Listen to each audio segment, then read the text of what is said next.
ఇడ్లీ కొట్టు movie review చూద్దాం. ఇందులో వచ్చేసి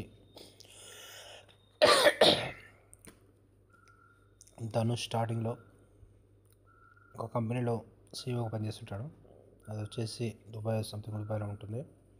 అక్కడ వచ్చేసి ఒక లవ్ స్టోరీ ఉంటుంది. హీరోయిన్ వచ్చేసి అర్జున్ రెడ్డి హీరోయిన్, తను లవ్ చేస్తుంటాడు.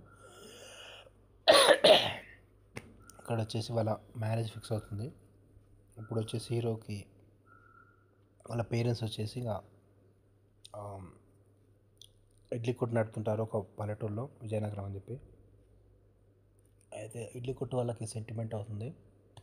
అట్లా ఇడ్లీ కొట్టు ఒక సిచ్యువేషన్ చూపిస్తారు. అదే గ్రైండర్లు రుబ్బకుండా డైరెక్ట్గా రుబ్బుతున్నారని చెప్పి, డైరెక్ట్ రుబ్బుతూనే టేస్ట్ ఉంటుందని చెప్పి, ఇంకా ఆ టాపికే మెయిన్ తీసుకుంటారు. ఒక టేస్ట్ బాగుంటుందని చెప్పి ఆ ఊళ్ళో వాళ్ళందరూ ఇడ్లీ కొట్టు అక్కడికి వచ్చి తింటారని చెప్పి. అయితే సెకండ్ హాఫ్లో ఏమైంది, ఇంతకు సిచ్యువేషన్ ఏంటి, అతను జాబ్ చేశాడో లేదా, అక్కడ మ్యారేజ్ తనకు అయిందా లేదా, నిత్యామేనన్ సెకండ్ హాఫ్లో ఎలా వచ్చింది ఏంటి, మూవీలో చూడండి. నిత్యామేనన్ వచ్చేసి ఆ ఊళ్ళో ఉంటుంది.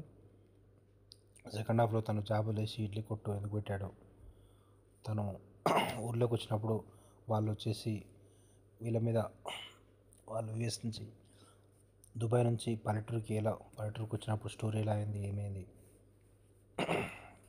వాళ్ళు ఇతని మీద రివెంజ్ తీసుకున్నారు, వాళ్ళిద్దరికి రివెంజ్ ఎలా అయింది, మొత్తం మీరు మూవీలో చూడండి. టోటల్ మూవీ వచ్చేసి పర్లేదు, బాగానే ఉంటుంది.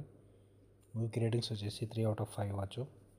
సాంగ్స్ పర్లేదు, సాంగ్స్ బాగానే ఉంటాయి, యాక్టింగ్ బాగానే ఉంటుంది. అనేది subscribe to my channel to see the movie review.